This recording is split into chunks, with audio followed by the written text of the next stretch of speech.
people who believe, to a small degree, in my opinion, that Christians' relationships or the relationships of Christians in Israel aren't as good. And so, can you speak to that, Prime Minister, about how Christians live in Israel? Are they accepted in Israel? Are they treated fairly in Israel? And then we'll get to some of the Christians that are in Gaza. Well, first of all, this is the birthplace of Christianity. In all these sites, people could walk and do walk in the footsteps of Jesus. Christians are not merely tolerated in Israel. They're welcomed as a treasure of our common Judeo-Christian heritage. And Israel is the only place in the Middle East where Christians are safe, because throughout the Middle East, churches are bombed, Christians are killed, as happened in Syria, murdered mercilessly, and elsewhere. And in Israel, we are brothers.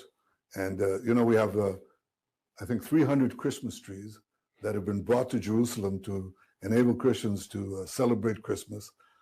I visit Christian communities all the time. We welcome them. Many of them, by the way, serve in our military, brave defenders. And I'll give you an example of what happens when we're not here. Under the Oslo Accords, we gave Bethlehem. I don't have to explain what Bethlehem is, do I, Brandon? I mean, it's a holy place for the Christians. Well, when we were there for decades, the Christian community was 80% of the population, and the Muslim community was 20%, actually less than 20%. We left it, we gave it to the Palestinian Authority, the Muslim Palestinian Authority. Now, a few decades later, the numbers are exactly reversed. There are 80% Muslims in Bethlehem and less than 20% Christians. They've basically been booted out. So it's good to be a Christian in Israel. It's bad to be a Christian outside of Israel in the Middle East. Not everywhere. Church that was bombed in Gaza, they also point to the Christians who live in Gaza now that are refusing to leave, even after giving an order to leave the area, because obviously there's going to be military operations there. What do you say to the naysayers who are saying that Christians may be safe in Israel proper, but they're not safe in Gaza, and that there's no regard for Christianity and holy sites in Gaza? Well, first of all, there are very few number of Christians in Gaza because Hamas is a tyranny. It's a terrorist tyranny that wants to not only murder all the Jews, but it doesn't accept Christianity. It doesn't accept other faiths. It doesn't even accept other persuasions of Islam that they deem are heretic. So it's not good to be a Christian in Gaza, and that's why there are not many of them. I think that our concern for the welfare of Christians in Gaza is our concern for the welfare of civilians. We've sent millions of text messages to Gazans to leave battle zones. We've sent text messages, phone calls, and Hamas has been shooting people who want to leave war zones. They actually shoot women and children because they use the civilian population as human shields. Now, as far as the church you're talking about, that was an unfortunate accident. There are things that happen in war, and they're not intentional. They happen, and a church was bombed. So I called up the Pope, and I said, "Listen, I'm very sorry that this happened. It wasn't intentional, and I'll tell you what I'm going to do. I'm going to make sure that the Christian leaders and the staff can come back to this church. We actually made a safe passage for them, and they can rebuild, with our help, rebuild that church, because that's our policy. Accidents do happen in war, but that in no way reflects on our policy. And in fact, the way we treated this mishap does reflect on our policy, because we actually took care of them, and we do everything in our power to protect them. In a war zone, it's much more difficult, obviously, but we still go to lengths to do that. And in Israel, if you actually talk to the majority of Christians, talk to them, you'll see what they say. They say Israel is the only place where we're respected and protected. Wow. Well, what's happening, folks? This is Christian Conservative, your trusted source for bold, unfiltered news and analysis on the issues that matter most to Christian conservatives. I'm KJ, along with Michelle Talkington. We are bringing you the highlights from the Officer Tatum Benjamin Netanyahu interview that aired tonight. I encourage you all to go watch the full interview. It was a very good interview, very detailed. Officer Tatum did not pull any punches. He asked tough questions. And I actually learned some things that I didn't know prior to watching the interview. So we're going to get into that. Again, from faith and family to politics and culture, we tackled the hard truths and stand firm on biblical principles.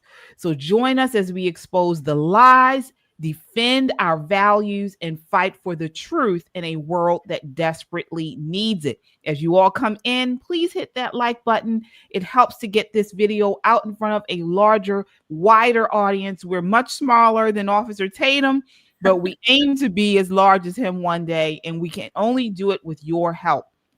Now, with us, our goal is to always talk about culture and politics and world politics from a biblical perspective. So we are a little different than Brandon Tatum, but we do support what he does on his channel. How are you doing tonight, Michelle? I am doing well. I'm excited about the fall. I know summer is your season, KJ. I know that. And us being August babies, I love the sun. But man, as soon as fall hit, my kids decorated the outside of my house already. So I'm excited for this season. All right. Excellent. Yeah. I mean, I know it's all part of it. I do love summer, but I accept the seasons as they come because we do live in Maryland. So I'm just thankful to God for another day with the land of the living. There you go. Amen. Amen to that. Absolutely. All right. So let's get into this episode, folks. So again, you guys saw at the top of the show, Brandon Tatum was talking to Benjamin Netanyahu about the Christian experience in Israel. Because as we've seen, and one of the loudest critics about Israel and Netanyahu himself has been Candace Owens. Take a look. Here she is talking about how she blames Zionists for if something were to actually happen to her. This is clip 9. Do you think it's normal, by the way, that basically every person who speaks about Israel has to basically say a statement that's like, I don't want to get killed?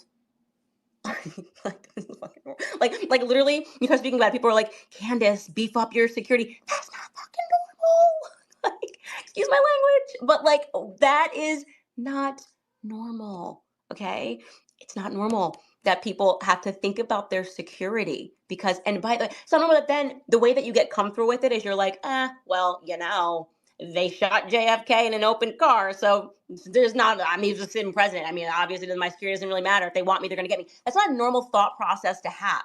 We don't have that about any other country in the world, except for the one that, took over ours. And that's the truth. Okay. We are an occupied nation. And if it's going to take women having to speak up and say that to make permission, to give permission to men to do the same, then I'm happy to be the first person, okay? I just want to be clear. Anything happens to me, blame the Zionists. 1,000% blame the Zionists. Let that be my parting word.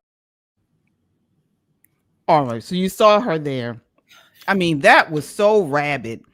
And then that was one of the interviews she gave about Israel, about Netanyahu. It was bizarre. What are your thoughts on that, Michelle?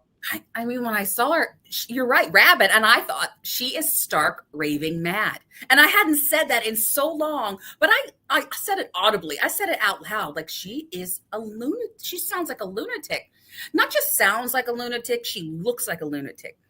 If you were to see her, if this were years ago, somebody would really do a check on her to say, hey, are you okay? Do you need medication? Are you on medication? Do you need a break? Does somebody need help? Something is wrong with her. That clip of all the other clips. Now I disagree with her and she's going down this rabbit hole, but right now it looked like she was on something and it sounded like it. Stark raving mad. I was a proponent of her not being too far gone, but no. And frankly, Candace, you're huge. You turned yourself into a mega star, but you're not that big as to be the target. You're not a target. I don't think you're going to come up missing, and maybe from the spotlight that you've had for so long. But to blame the Zionists, come on now. That's just And the not thing about it is, everybody talks about Israel. seriously. I mean, I don't see any lessening of people bad mouthing Israel, the state of Israel, Jewish people. I was just in today. I'm as I mentioned, I'm trying to get over a cold. So I went into a natural food store today and I was getting some medication. And so the guy behind the counter, we just were talking and he seemed cool and he was very knowledgeable in natural remedies, with helping with people with a cold or whatever. And so he asked me about my podcast and I told him, and I said, well, we are partisan, we're conservative, I don't know if that's for you. He was like, oh no, I listen to all kinds of podcasts. I was like, okay. And so then I don't know how he started talking about Alan Dershowitz. Oh. And he said something about Alan Dershowitz is no longer on the left. And I said, no, he is on the left. He talks about on the left. I said, and he's and he said something about him being Jewish. And I said, no, that's not true. He supports Israel. That's anti-Semitic. That's what he said. And he kirked out on me. Wow. And he started going in on Israel and how he does not like Israel. All this stuff he started. I mean, he went nuts. He literally, it was like a movie where you see somebody go from normal to just lunatic. Yeah. This was him. He do you know this man walked me to the door? Like he talked my head off about Israel. I couldn't even get to my car. This is how people are crazy about this stuff. Yeah. And but I say that to say she's crazy. She's now gone. She's in that box of loony nutties. But people, they continue. I don't have there's no shortage of people bad mouthing Israel. Okay. And they're still alive. So I don't know what she's talking about there. But I want to dig deeper into this interview with Brandon Tatum. And then I know you have some thoughts on this, Michelle. Before we really give our analysis on it, I want to talk about what I thought was the most interesting part of the interview is when Brandon Tatum asked Netanyahu how he feels about Christians and their spiritual connection to the nation of Israel. Does he share that spiritual connection, or is it just business as usual? Is he just a politician and he's just head of state? Mm-hmm. And take a look at what he said. This is clip 8.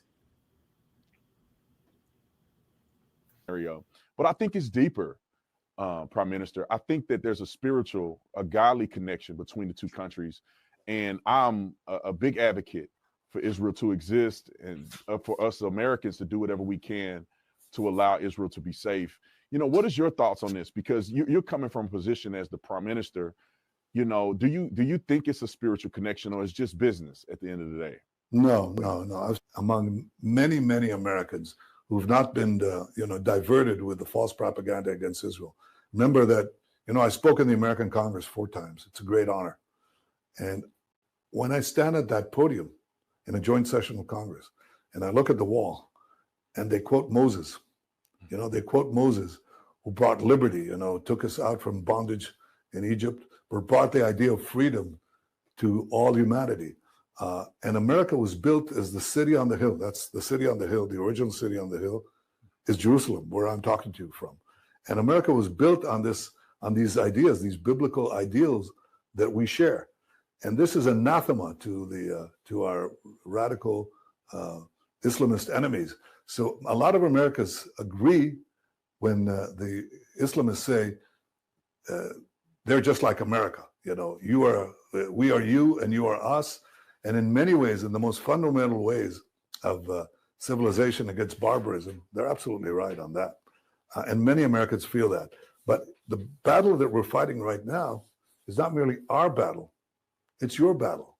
And, we don't ask for American boots on the ground. We don't ask for America, this whole idea that we're going to draw America into a third world war. That's what they said before our successful campaign against Iran. That's hokum. I mean, it's nonsense. In fact, the opposite is true. we're protecting, we're creating a possibility of peace, the possibility of expanding the circle of peace that President Trump and I brought with the Abraham Accords with 4 Arab states who made peace simultaneously with Israel. And if we win this war against the terrorists, which we will, then the avenue for peace will increase. The stronger Israel gets, the more we can make peace with our neighbors. And the stronger. Wow. Yeah. I thought I liked that answer that he gave. What did you think on that, Michelle? I liked his answer, but I would have liked a stronger one. I know why he doesn't give it. But the reality is, I mean, what stood out to me is that he said, you know, our battle isn't really our battle, it's your battle. And he's correct in that, because we've said multiple times, and as the world sees, and we're going to watch like further in this podcast, there is an attack on freedoms, on liberty. And there are very few places that are still fighting for that. And I believe right now, Israel has always been one of those places since it was reestablished, and they do fight. And the United States of America, we are it. That is it. But then I would say, to the spiritual aspect, really, we've always been connected. Absolutely, 100%. He's right. That is where Christianity started. It's the city on the hill. I believe that is where Christ will actually physically return. But this battle right now is not the physical battle. I am more concerned about the spiritual battle. Mm-hmm. And we wrestle not against flesh and blood. This is a battle of principalities. This is a battle right now in unseen realms. And for Candace, I think that's one of the things that bothers me, is it seems like she is under some type of demonic attack. Like, it just looks like it's bringing out all of the crazies, to see Israel keep battling as hard, and to see people like us saying, we're going to support and stand beside Israel. We're going to stand up for the Jewish community. And everyone else seems to have such vitriol, such hatred for it. It's shocking, frankly. It's shocking. Yeah, it really is. And, you know, again, over the last, several months, I should say, we have seen people like Candace Owens and others have said that Israel has been antagonistic, and the state of Israel is not a safe place for Christians. And so to talk about that a little bit more, we have with us a gentleman. He is on the Metro Conservative Media Network here. Gimpy from Just the Guys, and he and his wife Yana is a personal friend. She's on Pop and Politics with us. They just came back from Israel, and I want to get your thoughts on just your experience there. Number one, and number two, if you did come across Christians there, and what was the atmosphere? What was the vibe like? Thank you for joining us tonight, Gimpy. Well, no problem, KJ. First off, thank you for having me. It's always a pleasure. I just want to start by saying I think it's Genesis 5:4 or 4:4, the verse where Abraham is staring off at the mountaintop. My brain, the Temple Mount, when he goes to have to sacrifice Isaac, and he says, "If all four." Off in the distance, I see the mountaintop, stay here with the donkeys and the goats, and I'm going to go," right? That verse, you up the block from where I was staying with Yana and Israel at my family's place, is this park that you literally stand and you look at the view from that verse. You're standing in the spot Abraham is at, looking at the mountaintop. And in that view, left to right, across 5,000 years of history, it starts with the dome on the rock, right? You see the Muslims sitting on top of where the Jewish Holy Temple used to sit. And the cross on the other end of the view is the Church of the Ascension, the church that represents where Jesus rose up to heaven. So in just one encapsulation, you see the vast diversity of the land of Israel and the people who reside within it. And then in terms of Christianity, in the old city of Jerusalem alone, in the Armenian corner, are some of the oldest churches in the world.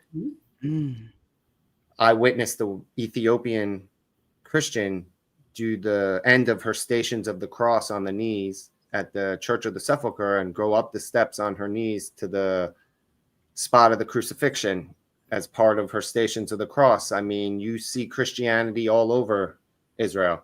You see it inside Arab territories, you see it inside Israel proper, but Christianity is woven into Israel as much of the modern history as it is the ancient. Now, let me ask you something, because you said there, you saw this Armenian in the Armenian area. Now, Yeah. Candace, Yes, Candace, correct. right? Candace Owens tried to make a narrative or a claim that Israel has subjected, Muslims in one area and in different areas, and so they are, they are pushed in these areas, and that's their Yeah. link. I literally, to get to the Church of the Sepulchre, you have to go through the Muslim quarter, the old city. I'm sorry, it's just not true. The security is to keep people out, not keep people in. Okay, and What so you this, when see you say there, the that Muslim security is corridor, because, in all honesty, outsiders can't go into the Arab sections. Arabs are welcome, and like you see it everywhere. There is only Arabs in the Arab sections that are within the borders of Israel.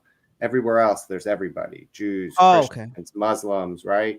So really, when you want to look at security, the best way to look at security is it's not keeping the Arabs from going into the Israeli side of things. It keeps everyone else out from going into the Arab side of things, because that's the way.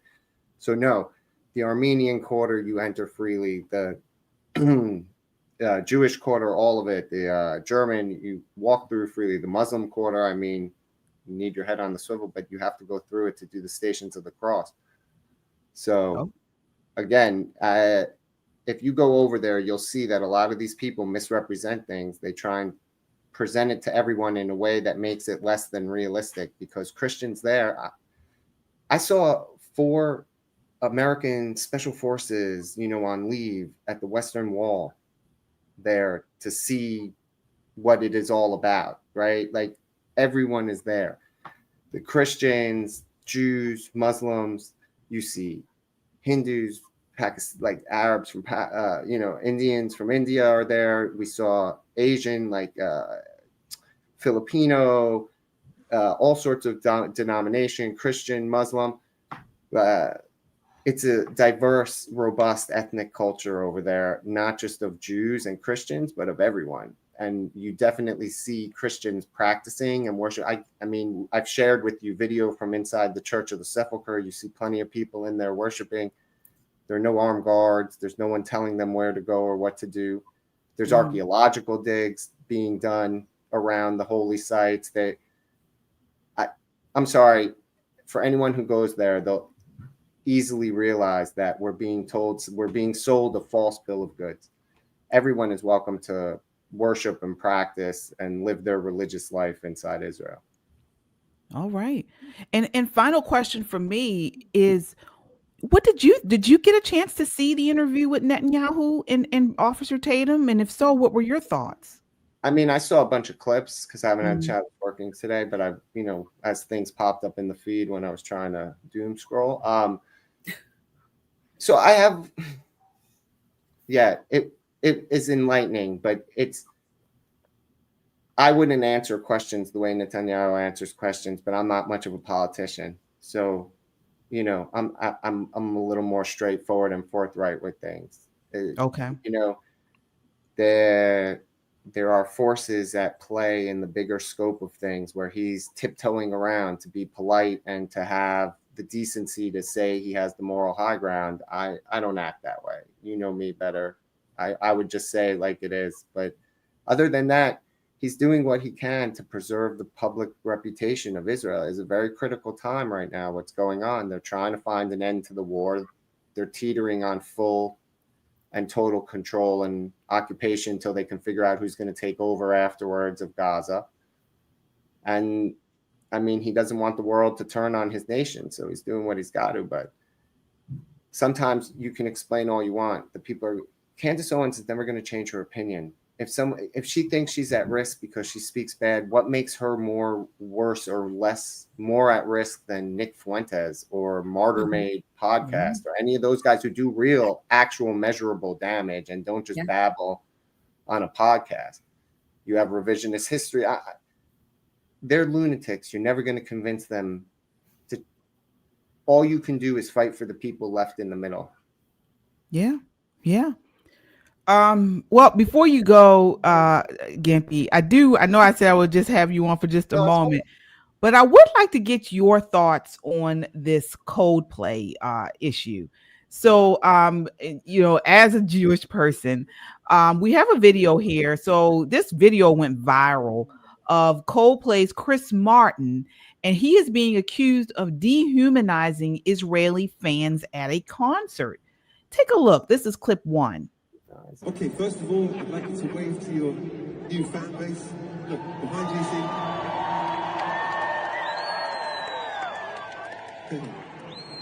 Avia and Carl. Where did you come from today? From Israel. Okay, well. Okay, well, listen.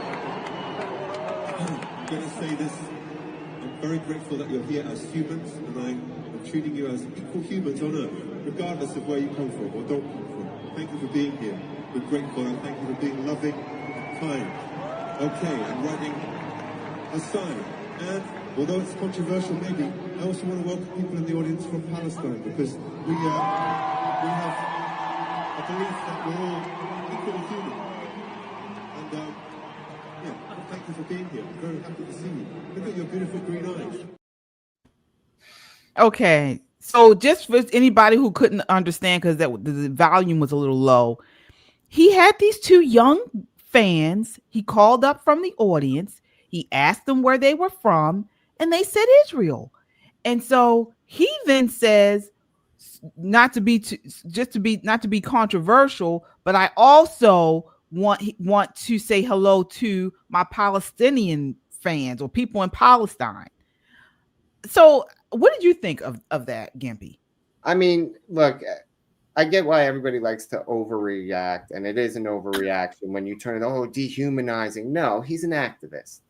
Is it bad form? Is it rude to your fans to turn their entertainment that they paid for, you're providing a service, into your clickbait moment? Yeah, it's rude. You shouldn't do that. It's disrespectful to your fans. It's saying that their money and they're buying the service of being at the concert is less valuable. You doing your job is less valuable than you having to say. But the bigger thing is it shows everyone's lack of understanding of what's going on in Gaza. I'm sorry, even I had, before I went to Israel, I knew what I knew from my experience, my family, my background. Going there and being refreshed firsthand and reminded firsthand at how much they're selling you a false bill of goods, man. Palestinians walk around Israel happily. They're the happiest people. They enjoy. We saw more Palestinian families in parks than we did Israeli families in parks, right? Like, to make a difference. The Arabs have way benefit. They enjoy the luxury in life. None of them want to live in the West Bank who live in Israel. They go there to visit their family. They can't play music. They can't drink. Like, they come back home, they get to live secular lives. They don't have to worry about going to jail for stupid things. Dude, you sell something to a Jew, the Palestinians will arrest you. Every time someone sells their house or something in any of these places that are considered disputed territory and the Jews buy it from them, there's all these games that have to happen. Otherwise, the person gets arrested by their own people. It happens all the time.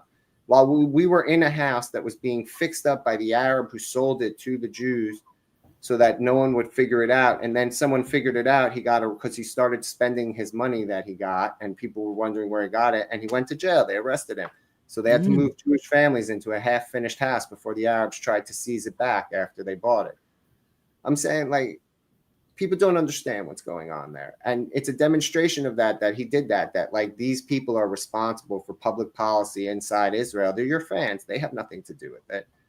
This is a war. You're saying be nice to the side that started this round of the fighting. I'm not saying that it's unique to now, but for this round, before October 7th, there was peace for 15 years with Gaza.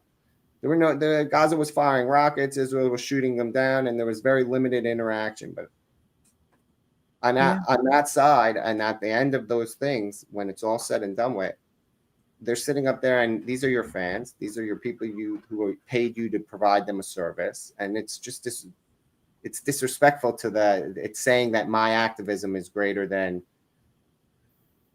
my role here for the night. Like, I'm supposed to, and yeah, they'll tell you, the activists will say, yeah, he's supposed to, they're supposed to have a voice and whatever. Again, I'm sorry, I'm jaded. And from my side, they're the ones who initiated this entire thing. All they have to do is surrender and release the remaining hostages, and all the madness stops, and they can stop crying. Yeah. Well, I want to thank you. Before I want to get Michelle in here on this. Before we do, I want to acknowledge our super chatters, folks. Thank you all so much. Please, as you all come in, hit that like button. It helps to get us out into a wider audience. We have Kung Fu CJ with a $2 super chat. Says no one is going to do nothing to her. She's Satan's. That's what's talking about Candace Owens. All right. Thank you so much, Kung Fu CJ. Again, he says, Gimpy, teach, brother. Yes, indeed. And folks, if you don't know, Gimpy is on Just the Guys podcast. You can find him every Saturday at 6:30 p.m. on Just the Guys podcast, where they provide a conservative viewpoint, all male panel on trending news and hot topics. All right, Kung Fu CJ says, as a veteran who has been to Tel Aviv and Haifa, let me see. I have seen those places. All right. Thank you so much. Yeah. Yeah. Your perspective is from just being over there and just from your history. It's really welcomed. Michelle, did you have any comments or questions for Gimpy? No, Gimpy, I love when you're on and that fresh perspective, having just traveled, is what more people need to hear and see. I mean, I know it from a lot of church organizations and churches that I follow or support. They're still doing tours. They are constantly taking church groups to Israel. And so while our mainstream media is painting it with one brush, they go over there, and it is nothing like we're being sold. We're being sold a bill of lies, or like Netanyahu says, a lot of propaganda, and they don't even want you to find out for yourself. And that's the problem with Candace. She could go over, she could look around, she could find out for herself, but no, she'd rather not. It's convenient for her not to. And so when he's just describing what he sees, and you're right, this could have ended a long time ago. Release the hostages. That should have happened under the Biden administration, but we all know he was not only sleeping on the job, he wasn't even on the job. He checked out before he got the office. So it just was a matter of release them, stop what you're doing. And this would have all been done, and it still could be, but we know that's not happening. So Gimpy, keep telling the truth. Just say it like it is. And we love having you on for sure. Absolutely. And before we let you go, I want to acknowledge this chat comment from Ivan. Says, not sure you guys understand. That guy from Coldplay was terrified. That concert was in London, literally full of Muslims. He was literally shaking so he didn't offend the Islamists. How retardedly uneducated that statement is, because if they're Islamists, they can't be at the Coldplay concert because they don't believe in music like that. They're not allowed to. No, but I actually agree with him, because we've seen what's happened. What are they? Because he didn't antagonize the two Israeli people he brought up on stage. All of a sudden, no, he's saying that the Islamists have taken over the UK. Yeah, but that doesn't require him to do. No, he's making an excuse that he had some fear of his life that the Islamists, in the crowd? There are no Islamists in his crowd. They can't be there at Tehran to listen to his music. So there are no Muslims of fundamentalist nature in his crowd. Otherwise, they wouldn't be there, because the music isn't allowed. He's not someone they can listen to, right? That's one of the issues with Sharia law type behavior. Second, what is he thinking that through this comment that all of a sudden the Islamists are going to form outside the arena because he didn't give these people a hard time, and they're going to lynch him or cause some sort of evil to him as a result of him not picking on two of his fans who were there to enjoy a concert? No, this is another left-wing celebrity taking activism into their own hands, saying that the jobs, it's the same thing Colin Kaepernick did all them years ago, is that it doesn't matter that I'm under contract. It doesn't matter that I have a responsibility to the people I sign money with and I take money from and I make agreements with. Instead, my activism, my voice, my Marxism should lead before anything else. And just like logic says, you got to watch out for that color communism and common sense everywhere.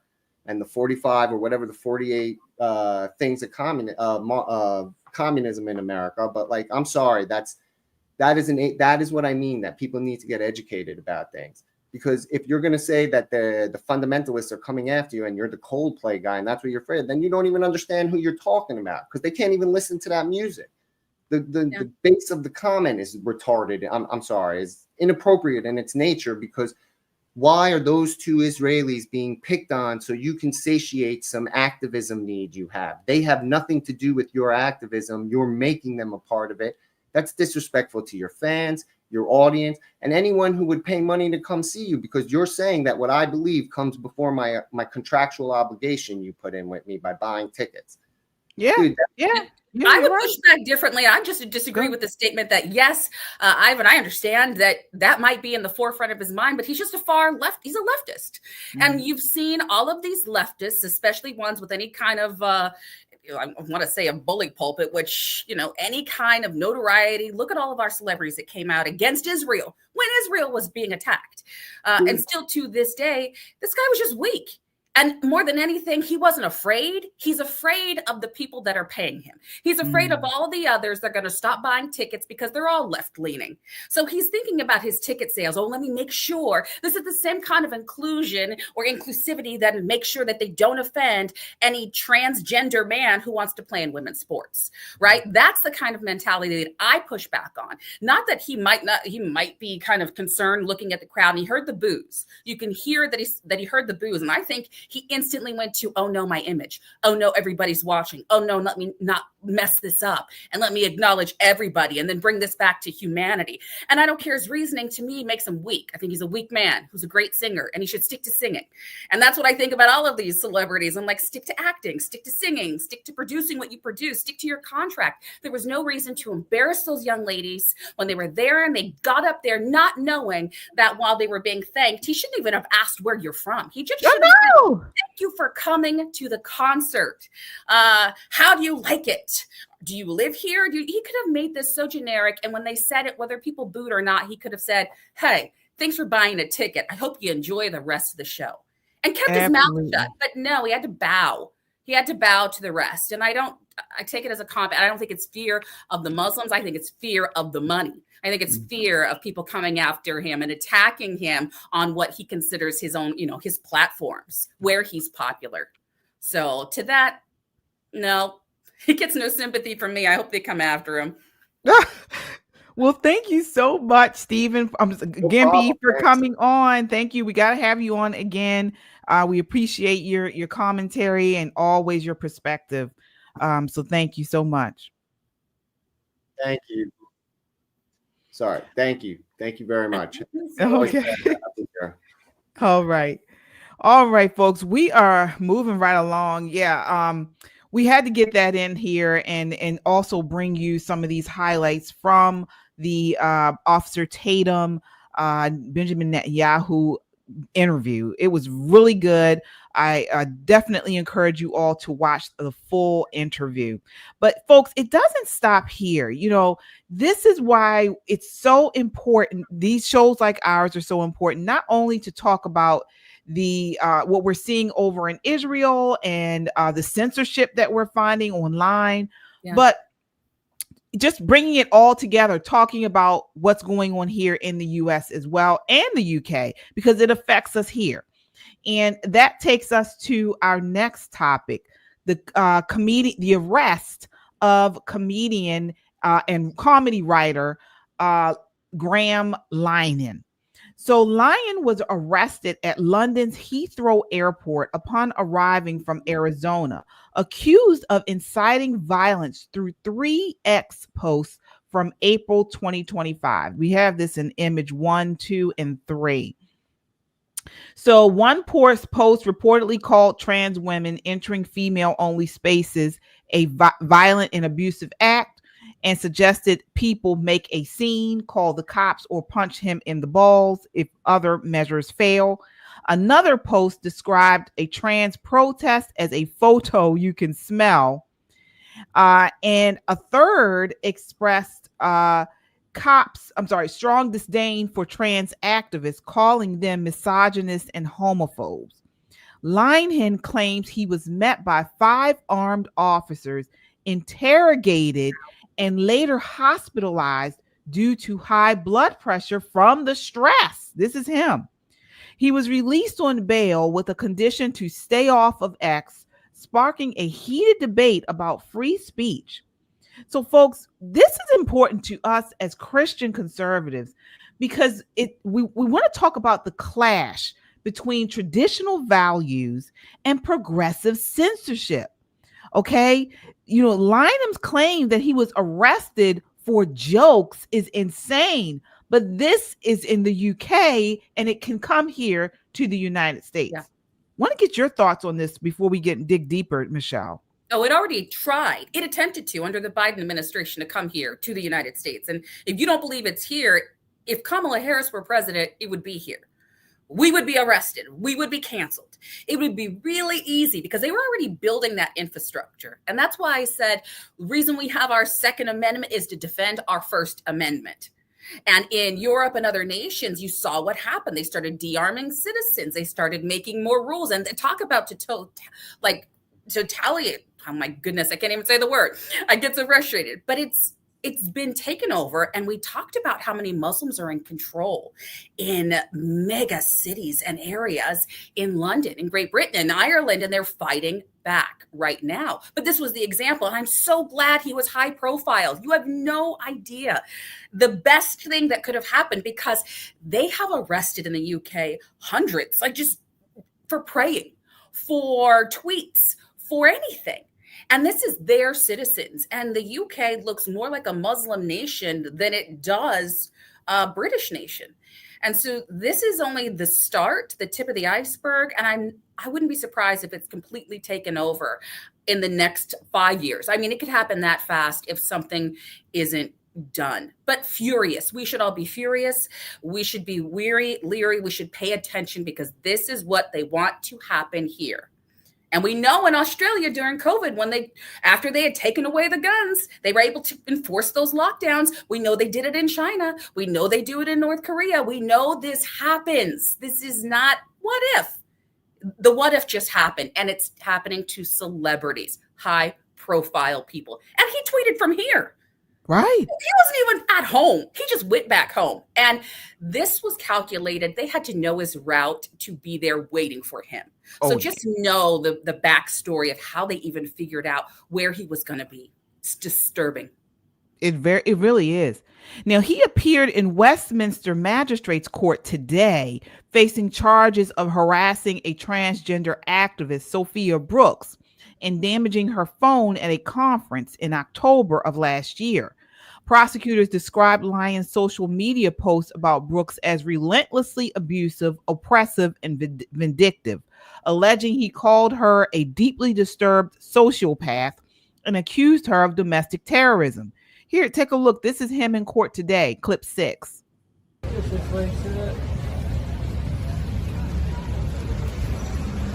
you have a few words ahead of today's appearance? These guys, well, I'm never going to say anything.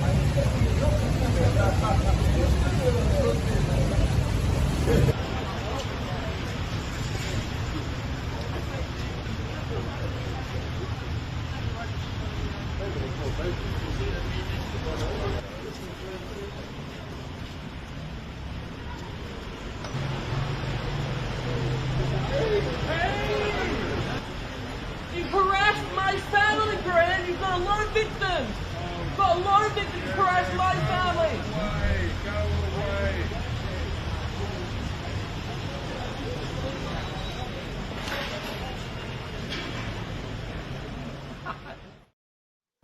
All right. So he is not backing down, and I am ecstatic about it. So these arrests have ignited a firestorm with supporters like J.K. Rowling, Elon Musk, and Riley Gaines, decrying the UK's speech laws as authoritarian. Critics include some who disagree with Lyon's views, express concern about creeping authoritarianism and censorship. Human rights groups like Big Brother Watch have called the arrests deeply worrying, pointing to a broader trend of policing online speech. But not everybody is supporting him. Before we get into this next clip, we want to acknowledge your super chats, folks. Thank you all so much. We really appreciate you. And again, as you all come in, please hit that like button. It really helps to get Michelle and I in front of a wider audience, and we appreciate your support. All right, let's see here. We have All right, we have Deej T, I believe. Yes, with the $10 super sticker. Thank you so much. Yes, indeed. All right. Yes, thank you. And guys, your super chats are a great way. It helps to keep us online.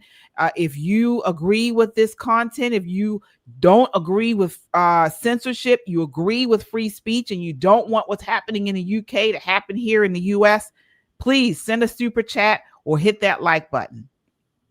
All right. So talking about you, as we mentioned, you know, we are in agreement with him and his rights, but some are not. Take a look at these UK TV hosts who support his arrest. This is clip 3. According to Graham Linehan, because the only thing the police have said is that they've acknowledged a man was arrested on suspicion of inciting violence. That's why the police say they turned up. What's your view, Mr. Polanski? These are totally unacceptable tweets, and I accept that people who are in politics, we get lots of abuse, but let's also face we shouldn't get abuse, and I certainly recognise that women get more abuse than I do. For instance, I get a lot of anti-Semitic abuse. I'm one of a few Jewish leaders that have been in British politics. Today, a Muslim man was elected as my deputy leader, Motin Ali. I've seen the amount of Islamophobia he gets. We also know that for all of those groups, trans people have been in the sights of the nastiness and the toxicity for a long time. Now, I accept proportionality of police response is a conversation we need to have. But do you think this was proportionate? I think it was proportionate to arrest him. I think there's a pattern here. 5 armed police officers turning up. Well, that's the bit that I don't understand why they were armed. And again, I'd need to hear about the police response. And why there were 5, presumably. For sure. Michelle. Wow. Do you see what an idiot he is? Do you see what a fool he is? He is one of the dumbest human beings walking this planet in his freedom until it is gone. Because trust and believe when he talks about Islamophobia, no, the people in Britain are seeing that their nation is being taken over. And in that clip that Netanyahu spoke about, there was an 80% Christian, 20% Muslim until it reversed in less than 2 decades and became 80% Muslim, 20% Christian.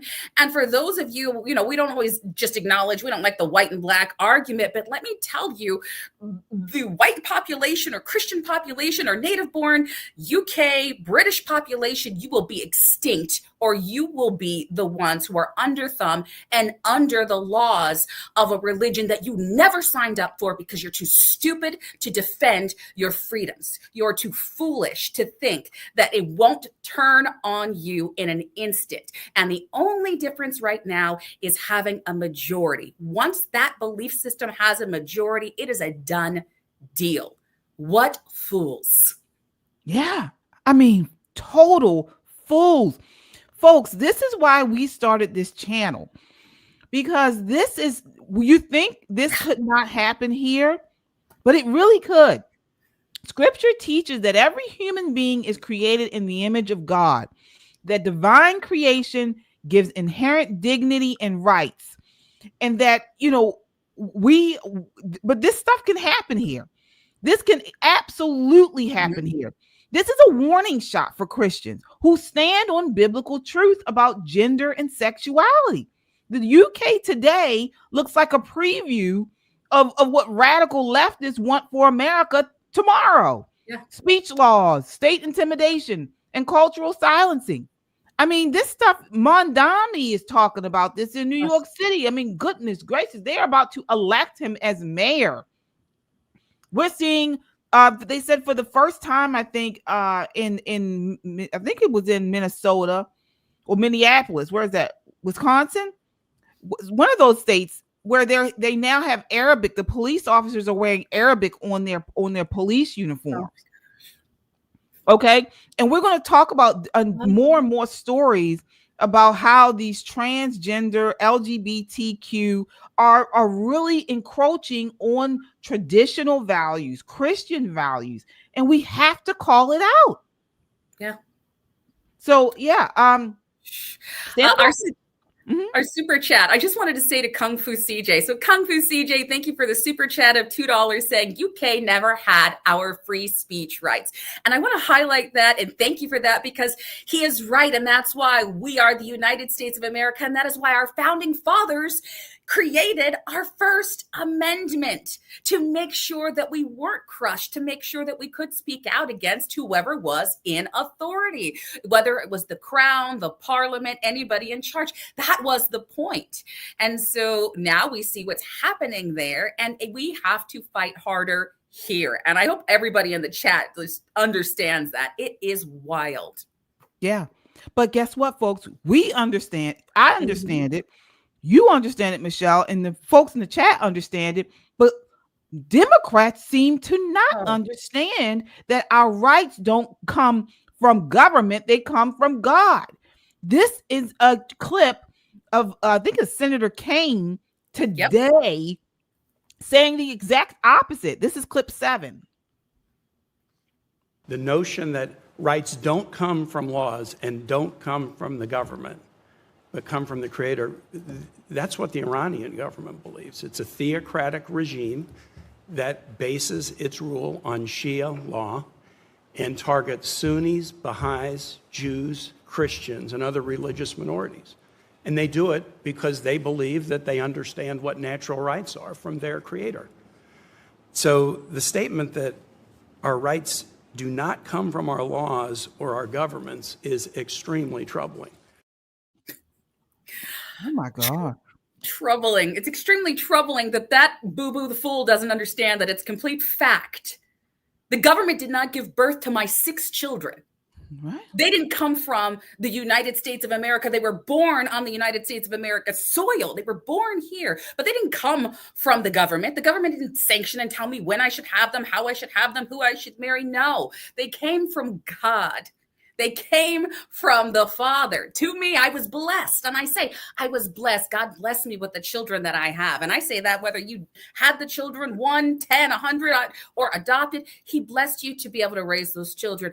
And our rights come from God. And he likes, well, one, he is, in my opinion, he's just a failed politician who happened to get elected. So, and it's unfortunately that he's representing what is mostly just great people in the state of Virginia who are sensible. He got elected because there's a dense population of liberals in Northern Virginia. But he's a fool. He's the same one that thinks that there's a great dad who's also a gang member and he's going to go help him. You know, the Maryland dad, he supports some of the most far left-leaning ideals, does not support parents' rights over their children. He's, what a disgrace. What an embarrassment. What an embarrassment. And a senator. Right. And a senator to say that out loud as if, and I've said it before, I don't believe that a lot of our senators and congressmen actually read the Constitution. And if they have, they don't believe it. It's in the Declaration of Independence. It clearly states we are endowed by our Creator with certain unalienable rights, that among these are life, liberty, and the pursuit of happiness. And he doesn't agree. Yeah, he doesn't. But these are the Democrats, folks. These are the modern day Democrats. They are so power hungry. They are so autocratic, that they want to strip us of our God-given rights. And the founders rooted rights in God precisely so no king or parliament or bureaucrat could strip them away. This was revolutionary. Governments in Europe believed rights came from monarchs, not the Creator. But here you have this man sitting in a hearing today, and he says it. And how many Democrats came out and said, whoa, Tim, wait a minute. You know, you went too far there, man. You know, I'm with you on all this other stuff, but that's not right. Zero. No, they love it. They love the power that they have surmassed. And all of them are looking to really, especially the ones that are younger in their 60s right now, 50s, 60s. I feel like they're looking to like level up, like to become the next Nancy Pelosi, who liked to stock trade to her multimillionaire status, right? But thank Donald Trump for ending that, and the current Congress and the current Senate. These guys they thrive, they live off power. It's soul-sucking. It's evil. And it's a power that's only theirs as long as they're in that office, because they're going to be the first to cry if something happens that's against them. And so the reality is we are fighting. So for people like me who are just a constitutionalist, I'm actually fighting so he can be an idiot on the Senate floor. I am fighting so he can say stupid things and not get arrested for it. And nothing happened to him. He can be 100% wrong, and that's okay. But that is what the Constitution, the Declaration of Independence, that's what the United States government was created for. Not to get so big that you control what everybody does, that you control the people. We are supposed to control them, including the government officers. Exactly. Exactly. But I mean, this new Democrat Party has gone full on Marxist.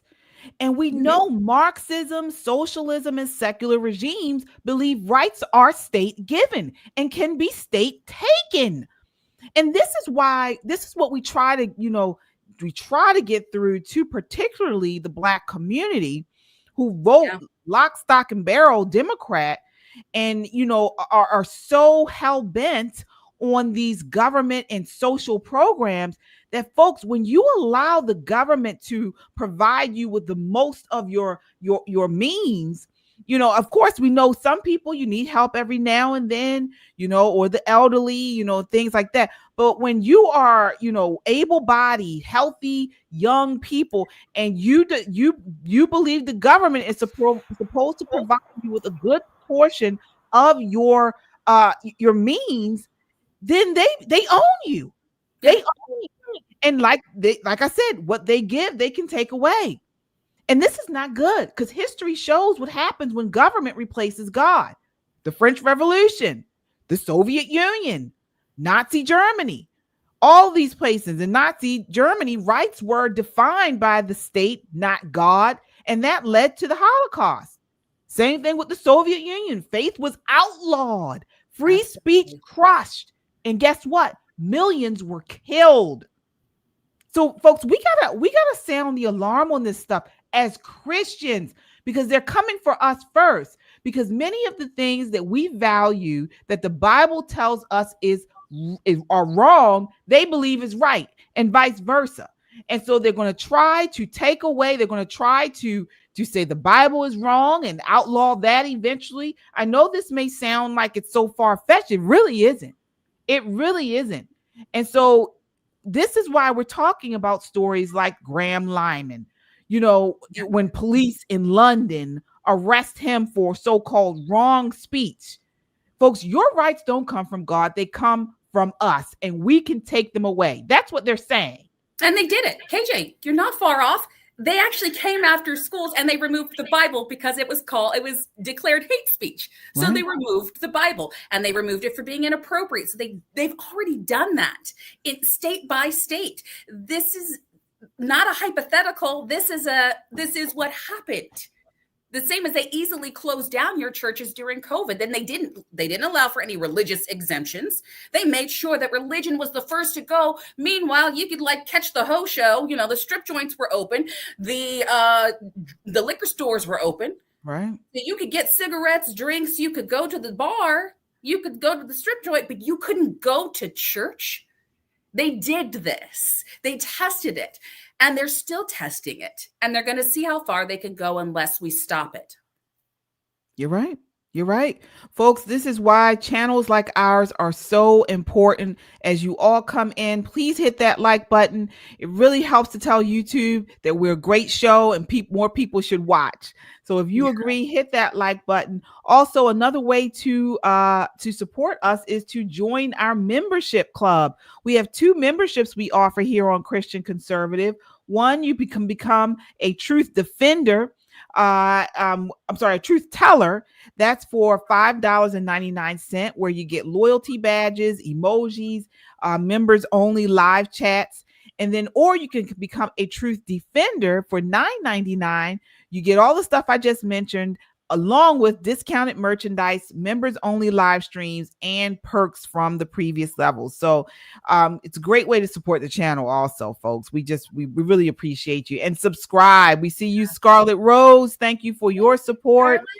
Thank you all for your super chats. We see you. JT Thompson is already a part of our membership. We appreciate you. We really do, folks. We got to stand firm in the truth, even if it's unpopular. We have to educate our children about their God-given liberty, so they won't fall for government overreach. And we have to continue to speak boldly against this, because God's word and God's authority are eternal. Take a look at this pastor where he's connecting the dots. This is a pastor out of Atlanta talking about how free speech attacks are dangerous, particularly for Christians. This is clip 2. My words this day: if the church in America don't wake up and start fighting for the faith, we're going to look up and the Bible going to become illegal. You better be careful how you vote. The Bible's going to become illegal.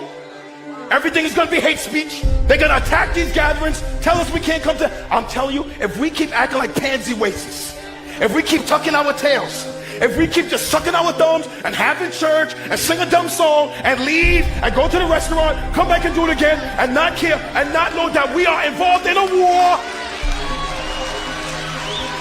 We are at war. And if we don't start fighting, we're not going to recognize the church in 20 years. Absolutely, folks. As much as we voted for President Trump, we support his agenda. This is bigger than him. Okay. This is biblical. This is spiritual. And this is why this is what Christian conservatives need to understand. We are fighting a spiritual warfare. And the things they're doing politically, the things that they are trying to do with these laws, we have to stay alert. We, of course, have to read our Bibles. We have to pray, but we need to stay involved with this stuff, because they're trying to take not only our countries, but they are trying to take the very spirit of what we stand on, biblical truths. This is what they're trying to do. And I love that exchange. I love that sermon he just said, because it brought it all together, at least for me. What are your thoughts, Michelle? I could watch that again. It could replay it, and I'd be okay with that, because I'm going to tell you, he just stopped being pansies. I can't tell you. I stopped being weak. There is so much weak happening right now. And I mean that as Christians, not men, women, just Christianity is so watered down. And when he said, what did he say? Sing a dumb song. And he's right, because, so for those who don't know, I am on a praise and worship team. So I actually sing on Sundays. My daughter's on the praise and worship team with me. And there's so many people that go there just to literally sing a good song, sing a nice hymn, amen, and everything. It's like it's become a show. It feels good. The messages have been watered down. And if they're not, they're so hyper, but they're missing the word of God. They're missing truth in it. And then everybody goes home, and that's it. And nobody's paying attention like this pastor is to saying, pay attention to what's coming. Listen to God. Listen to the Holy Spirit. Follow the Spirit of God. So when you're going, it's not to sing a good song. It's to worship God. When you're going, it's not to feel good. It's to learn a lesson that is in scripture, and not the one that makes you feel comfortable. And that's what this whole LGBTQT elemental P thing is happening. They want to feel comfortable, and they want us to censor ourselves to be so accepting of everything. And you can accept, but you can be kind. You can be respectful to people, but you don't have to accept sin. You don't have to accept all things and call it right. You don't have to hurt people, but you don't have to call it right. And that goes back to the speech. I don't have to worry about somebody's feelings. When were we ever obligated to worry about everybody's feelings all the time? It's just so, it happened like in the last 20 years, 10 years, I want to say. The whole idea of tolerance. It's this tolerance. You know, Christianity has become the religion of tolerance, but it becomes so tolerant that they're not obedient to God's word. That's what we're called to do. That's the highest form of worship and praise, is to obedience. We are called to live like him, live like Christ, and spread the word of God. Spread the word. So when he comes back, there'll be more people here that are ready and able to go on to glory. I mean, this is what it's all about. And so, it's like, again, JT puts it in a nutshell. Never confuse contemptuation with kindness. Exactly. Yes, we can be kind, but we are still called to be the light. We are to be the salt of the world here. So we're not supposed to fit in everywhere. We are supposed to be changing people. They're not supposed to be changing the church. But this is what we're seeing. I've seen that. We keep conforming. And I've said that multiple times. We're not supposed to conform to culture. We're supposed to transform culture. And we haven't.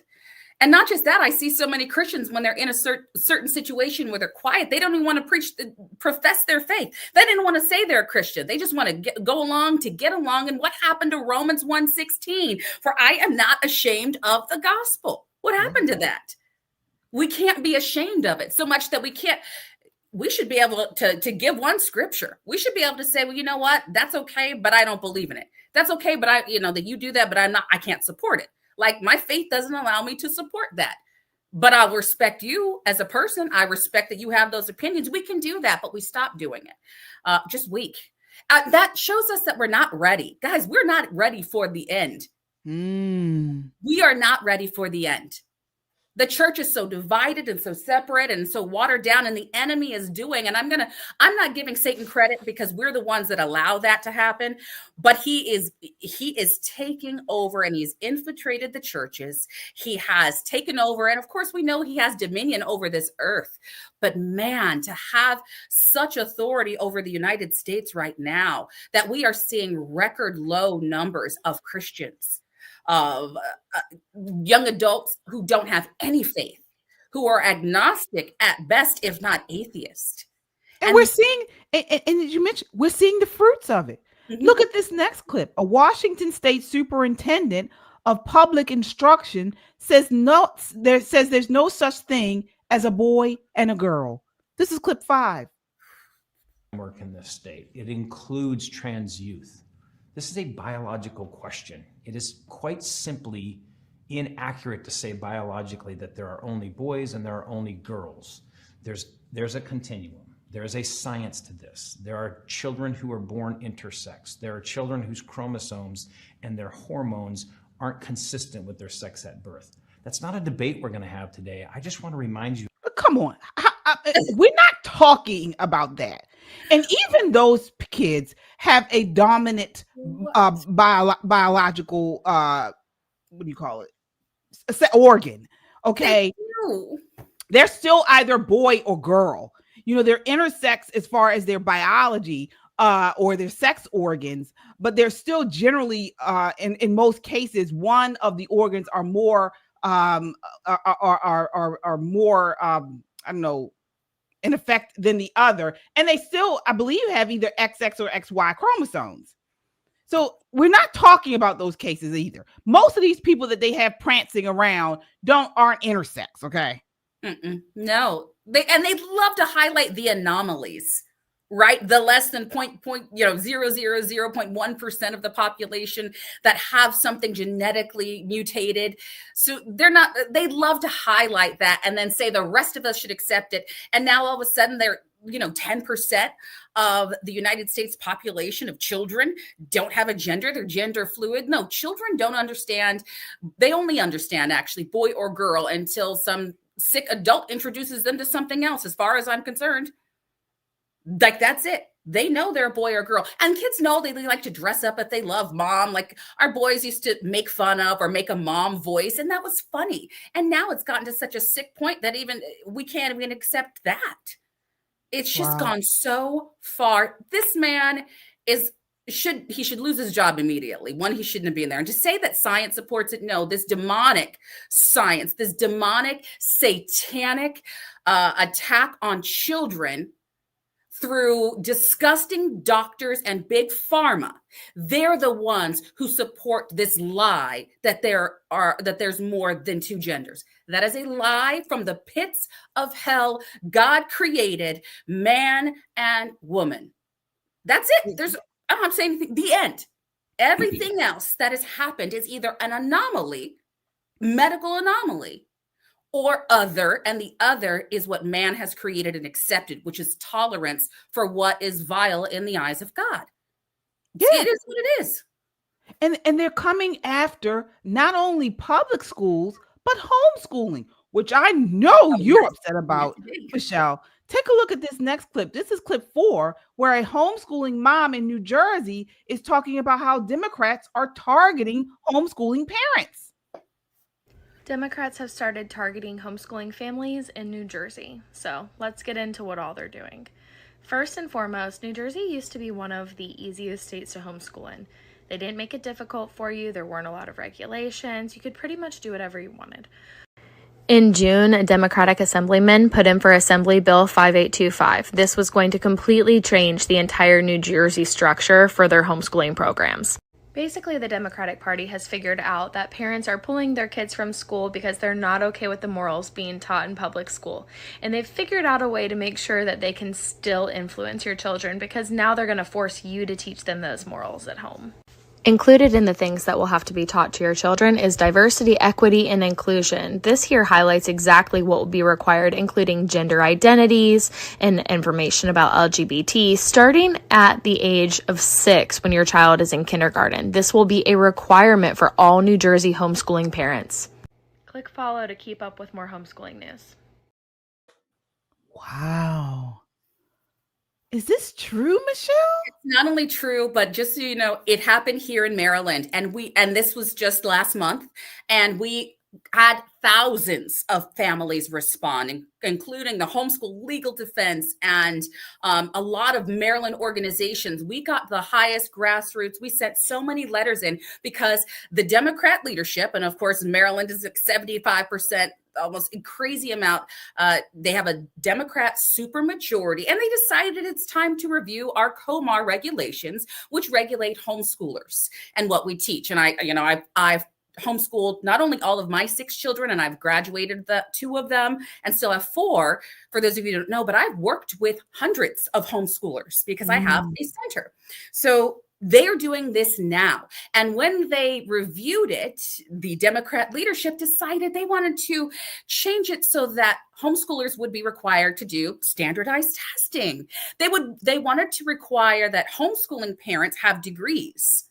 Now, let me just tell you, all the degrees in the world failed 90% of the Baltimore students who had 0% proficiency when they graduated them from high school anyways. 19 schools, 0%. In some of these schools that could read at grade level, but they want to tell parents that we're not capable because of some degree that we need to have from what college? It didn't even matter what degree. This is not an early education degree. No, not today. I think that President Trump was very clear about teaching this whole gender. It's not going to happen. And we're going to push back, and we're going to sue, and parents are going to win. The same way as they fought and tried to force these gender neutral, anybody can go into anybody's bathroom nonsense and endanger our girls. We're going to push back as parents and say the only reason you're doing this is because you're losing the battle. We had a 40% increase in homeschoolers, especially during COVID, that public schools were losing their minds. The authoritarian regime that is the schools, and not just that, all of these massive unions, they don't know what to do when parents are starting to teach children themselves. And not just that, I'm going to tell you, because my children know the Constitution. They know the preamble. They know the Declaration. I actually teach them U.S. history. So they're not going to be dumbed down. They're not going to be a propaganda machine. They're going to know the history of the United States. They're going to be the next legislators. And children that graduate as homeschoolers get into 90%, like a 90% rate of the colleges that they choose, first and second colleges. So they are well prepared for college. They're not a part of the machine, and the machine that's running things can't handle it. They know what's coming, a next generation of leaders from homeschooling communities. Yeah, I mean, now the agenda, as if we didn't know already, is really being revealed. This isn't about tolerance or diversity. It's about state control over our kids' minds. They realized that people were pulling out their kids from these indoctrination schools, these government schools, and homeschooling them. And so now they're trying to infiltrate and indoctrinate them by mandating these LGBTQ policies on homeschoolers. Never. It's never going to happen. This is crazy, but Marxist movements always target the family and education first. And so mandating LGBT ideology is about creating state-raised citizens who worship government, not God. And we're back at it again. Going back to what Kane said, Senator Kane from Virginia. And this is why Christians must stand firm. There should be a much larger outroar about what's going on in the Washington state, what's about going on in New Jersey, and what's going on here in Maryland. Because if we stay silent, they will come for church schools, private schools. They are. Even Sunday school lessons. You said they are? They are. Yeah. They are. They are, because they're private, and so they're coming after them with all kinds of regulations to review their curriculum. And once they start creeping into the curriculum, they start to make changes to the curriculum. So there is a full-blown attack. Yeah. Full-blown, because it's anything but public school, because public schools are the only thing that the government right now can fully control. Right. They have a full say, and they've had it, but now that they're losing it, they're kind of grasping at straws. They're trying to see, what can we do? You can see the panic. There is a sheer panic. And not just that, you get into those homeschooling communities, you're trying to force things on homeschoolers. They would love nothing more to come in your home. And so they've tried that in Maryland. We've had homeschoolers that through homeschool legal defense have sued and won to say, no, you can't just come in my house. And they want to do it and call it, make it look pretty, like it's a well check. But then they start asking other questions, and they'll take that opportunity to send people into your homes to talk to your kids and do their own spy campaign where you're like, I'm just homeschooling my kids. They can read at grade level. They can do math. What other questions do you need to know at home about the children learning? Because it's not about the children learning. And they also don't like the fact that we don't have to do the same vaccines and physicals. So, because it's not mandatory for a homeschool. There's all kinds of issues tied to that.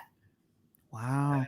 We have super chatter here. All right, let's see here. We have let's see here.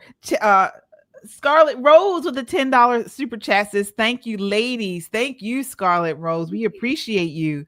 Kung Fu CJ says, KJ and Michelle, America is different from all. Oh, yes, we understand that. Yeah. Kung Fu CJ, we need to do a show to get people ready. This is what it's all about, folks. We want to keep everyone aware of what's going on, and then how to prepare you so that we can then react boldly.